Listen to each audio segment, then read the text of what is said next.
You're tuned in to the Andrew Lawton Show. I know one of the criticisms of the Maverick Party's approach has been that if you want to look at Quebec as being the poster child for advancing a provincial agenda, Quebec's success has mostly come from having a strong provincial party looking out for Quebec issues. People have said the Bloc Québécois hasn't really done that much for Quebec and Ottawa. What's your read on that? Because the Maverick Party is obviously seeking seats in Parliament in Ottawa. Can you advance a provincial agenda through federal politics? I think you need both, Andrew. I think what you do is you need both. You need a federal party that backs provincial requirements that need federal intervention. So things like equalization being an easy example of that.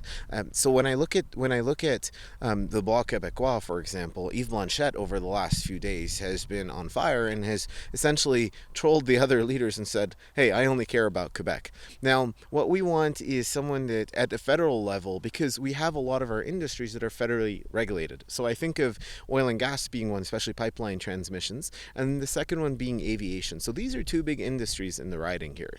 I don't want Ottawa managing these. I'd rather they be managed in Western Canada, because Ottawa is mismanaged, or if anything, has worked on shutting down our industries. You mentioned the lack of a Western discussion at the debates, both English and French. Obviously, the French debate probably not going to focus as much on the West. But let me ask you, what are the issues that you think are distinctly Western that need to be addressed? Because a lot of the things that Albertans and people in the West are facing are issues that everyone in Canada is facing, whether it's affordability, taxes, government accountability. Why do you think the West needs to be addressed separately from that? So there's a number of issues that are uniquely Western, and I'll think of our energy sector as one. So our energy sector provides the prosperity really for the rest of Canada. And we look at it and we said, as now we have a government that is comfortable buying foreign oil, $60 million a day worth of it from places like Saudi Arabia and Venezuela, but refusing to buy or develop our own resources. This has never been a question of green energy versus oil. So that's one. Two, when it comes to things like taxation, equalization, etc., what we want is the government to get out of the way. So we don't want subsidies. We don't want handouts. The Western way of life is to earn it, and the Western way of life is to work hard. And right now what we have is the government in the way of aviation, in the way of agriculture, in the way of oil and gas, and in the way of tourism. Those are the four biggest industries we've got here in the riding. And I'd like to see the government get out of the way, because right now, if you look at, you go buy a plane ticket, look at what your fare is compared to all your taxes and fees, right? And that over-regulation, that over-taxation is what we want. So our issues are pretty unique here. The other thing is we continue to see our economy get battered, even though right now economic conditions are favorable. The price of oil is really good, right? But companies are reluctant to develop pipeline and to develop rigs when the government's in the way, and they're saying, well, what will the permitting process look like, right? For a lot of federal politicians especially, and arguably provincial politicians elsewhere, oil and gas pipelines are very abstract ideological issues. You have NDP politicians that are very anti-oil and pipelines. You've got Quebecers that oftentimes, even a conservative government in Quebec, that's very much against pipelines, against Canadian oil and gas sector. Here it's not ideological. It's the livelihood of a lot of people. It's the lifeblood of the province.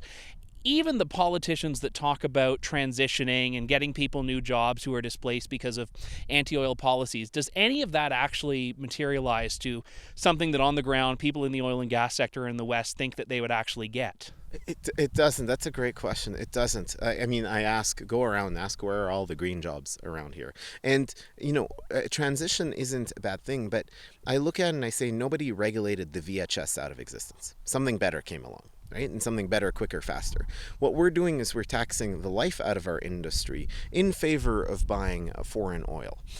So here, it isn't an ideological thing. It is what pays for mortgages. It is what puts food on the table. And it is also what drives all of the services around the economy. So people think it's just oil and gas, but it drives hotels, it drives restaurants, it drives transportation, it drives a whole bunch of other industries. It's a key economic driver.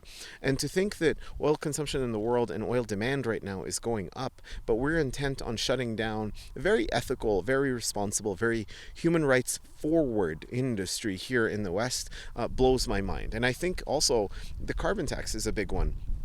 So it doesn't just affect oil and gas, but affects everything. It's a tax on everything. And I look at, to your point, the conservatives, even out east, have somehow convinced themselves that a tax is going to save the planet. I think it's incredibly naive to think that, that's going to save a planet, and you're going to punish Canadians for heating their homes or driving their vehicles when you don't have a choice. It's not a discretionary choice here whether you can or can't heat your home. We had a mini controversy earlier on in the election about the politics of pickup trucks. And I think you and I talked about this in our previous interview. One of the first things you did when you moved here was buy a pickup truck. These sorts of things are kind of amusing when you've got, people on the left and people in the media saying no one should be able to have pickup trucks. But they do reveal, I think, a very genuine disconnect between the Western way of life and the rest of Canada. And I'm curious if you think that divide can be bridged. Right. This is the beauty. It's a great question. This is the beauty of why I'm running for the Maverick Party, is we don't have a divide to bridge. We only look out for the West. We have tried relying on the Conservative Party. This is the base of the Conservative Party. And we've tried relying on the Conservative Party to really relay our way of life, our industries, the way we live. And we found not only have they failed at that, but they've also not really stood up in defending us. So yes, people out in the cities in the East think that, we drive pickup trucks because we're bold and bad and all that. Well, how am I going to move these guys? And I need a pickup truck as a tool for my way of life and work and all of that. So I look at it and I say, it isn't feasible for me to be driving around a Prius or a Tesla for my way of life. Now, here's the difference between us and the Conservative parties. The Conservative parties is now trying to appease a voter in Toronto and Quebec that they've completely forgotten about their base. The base that lives like this, and the base that lives in Saskatchewan and Alberta and the prairies in BC. And we've said, you know what, we have to look after our own now. And if the divide wants to exist, and I'll give you another example of that, Andrew, if Toronto want to ban all their guns, we're not gonna argue with it anymore. But what we want is a regional firearms officer that builds our own firearms laws, because we need them. It's a tool of our trade, whether we're ranchers, sport shooters, hunters, etc. It's part of the lifestyle that we live here.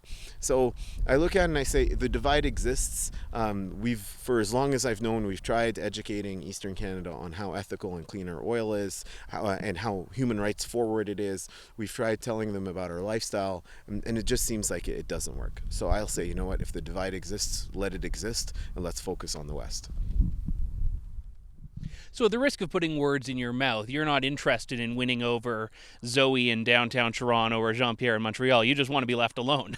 Exactly. And we want the governments out of the way, Andrew. And the thing is, that's the beauty of our party, is we don't have a single voter to appease or pander to in Quebec and Ontario, just like Aaron O'Toole is, because, you look at it's simple numbers. 231 seats are east of Manitoba, and 107 of them are Manitoba West. So that you're always going to have the government being set depending on what Eastern Canada votes. And forget, you always hear it, by the time we vote in Alberta, well, by the time we vote in Manitoba, the government's typically decided.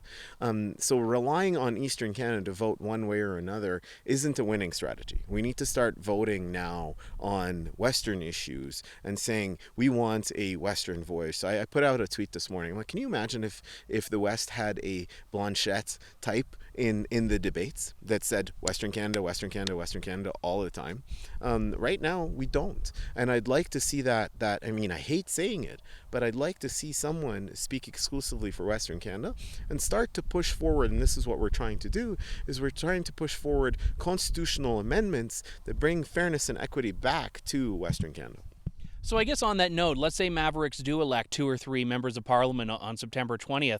How much power can they really have if they are dominated by, as you've mentioned there, an Eastern House of Commons? Right. So I'll give you examples of power. So we're running 30 candidates, and just before the election was called, if I'm not mistaken, the Bloc Québécois have 32 candidates in the House. That's equal. And that's just our first start here. As we continue to grow that movement, 107 ridings in Western Canada, Quebec has 78 seats. So think about that in terms of a voting bloc over time as we grow. And I'll give you the easiest example. The Green Party has what? 2 seats now, or two or three seats. Look at the amount of voice, press, ink that they get for 2 or 3 seats. Or I'll use the easiest example, Jody Wilson-Raybould pushing Bill C-96 back into debate as one independent MP.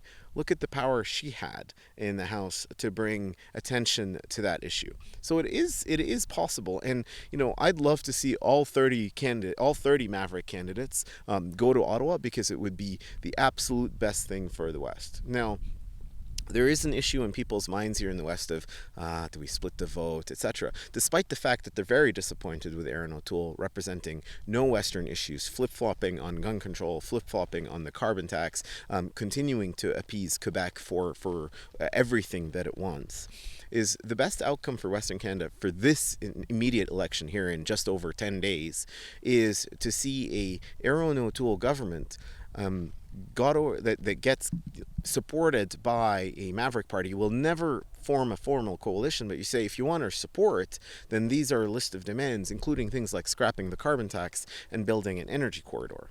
So how powerful would it be if it's the Mavericks that get Erin O'Toole over the finish line and say, you want our support, this is what we want. Perfect. Thank you. Thanks, Andrew. Thanks for listening to The Andrew Lawton Show. Support the program by donating to True North at www.tnc.news.